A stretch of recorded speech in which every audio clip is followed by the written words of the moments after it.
Clark. Real quick, can everybody pull out your orange sheet of integrity? The orange sheet of integrity. After today's talk, for those of you that would like a copy of the PowerPoint presentation and slides and some of the notes, I'd be happy to send that to you. But one of the things that helps me, because I do speak to a couple hundred groups a year, is going through here. If you could just take a second to rate yourself, if you see at the bottom right here, on a scale of 1 to 10, with 10 being the best, how happy are you with your company's PR campaign? Obviously, if you don't have one, then probably be a 1. And if you had a great one, it might be a 10. But just so I kind of know where you're coming from. And then the second question is on a scale of 1 to 10, with 10 being the best, how confident are you that you have the tools needed? Some people here might go, hey, I know everything that you're talking about, so I don't need any of that stuff. Thank you very much. Third question is on a scale of 1 to 10, with 10 being the best, how much do you know about PR before today's presentation? And you can see the following questions, but if you'll just go ahead and fill that out there, that'll help me a lot there. And then if you put your name, phone number, and email after the event, I promise I won't spam you or send you a bunch of things in the mail over and over. But what I will do is I will send you a copy of the PowerPoint presentation, the slides, and any follow-up questions you have, you can just call me or email me and we'll help you out there. So this is for your benefit, for me to know where you're coming from. And so I'll give you just a second to fill that out. In the meantime, I'll just sing the Jeopardy theme song. Today's topic is how to use PR like the stars, the art of converting clicks into cash.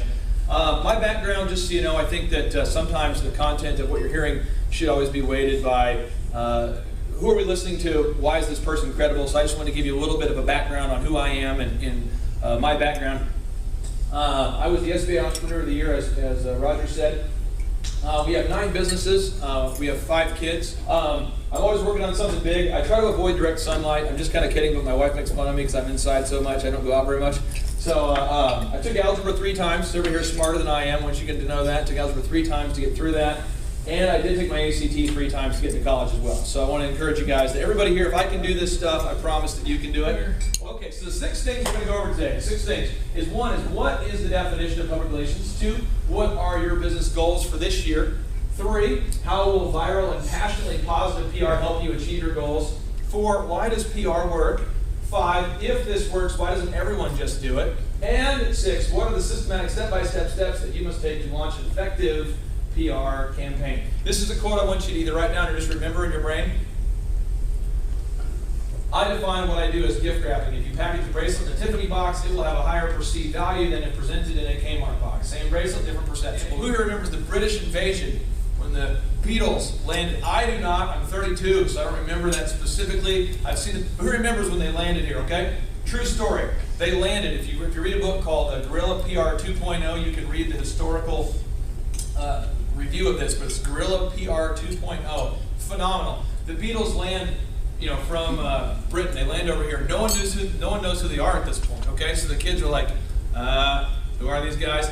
So then their publicist says, let's try that again. He goes to a local high school, gives them signs, pays the kids $5, $10 at the time, like $1 each, 50 cents each. Says, hold these signs and scream their names. Like, who are these people? It doesn't matter. Scream and we'll film you. And then the Beatlemania, they took the photos, Beatlemania group, okay? Another example, a guy by the name of Frank Sinatra. They paid someone to faint in every crowd. And then a guy by the name of Michael Jackson thought that was a good idea and paid 3 or 4 people in every crowd. And so it perpetuated that. So it's, yes sir? You don't work for Obama, do you? No. But I will tell you that one of the things that's hard for me to deal with is, regardless of where you line up in your political views, one of the things that's it was hard for me on the outside in looking into it, is PR can control what people think, whether it's true or false. Now, I'm a Christian. I try to do everything in a way that I want to treat people that I want to be treated.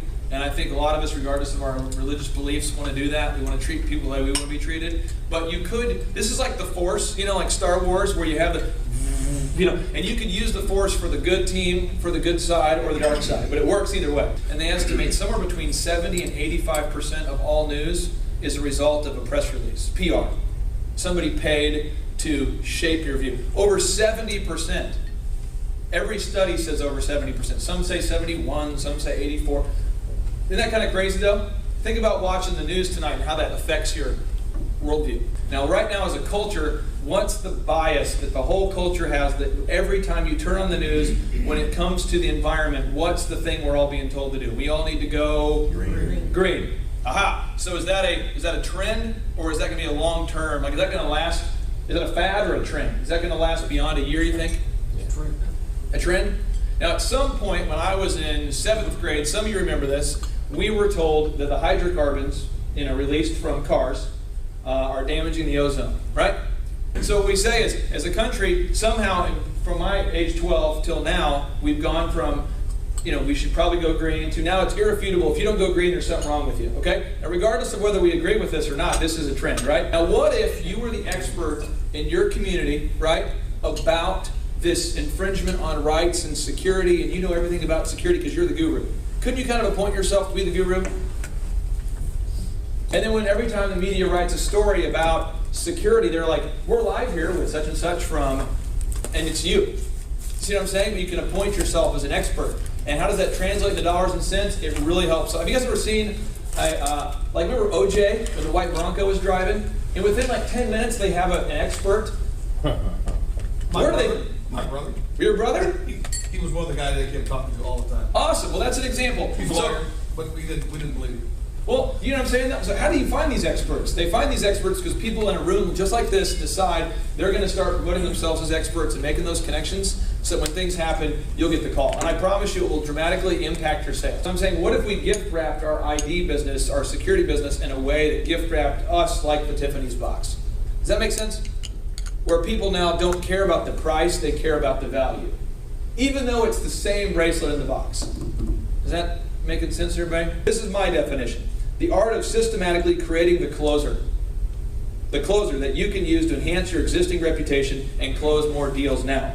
When you get in front of your ideal clients and likely buyers. Again, the art of systematically creating the closer.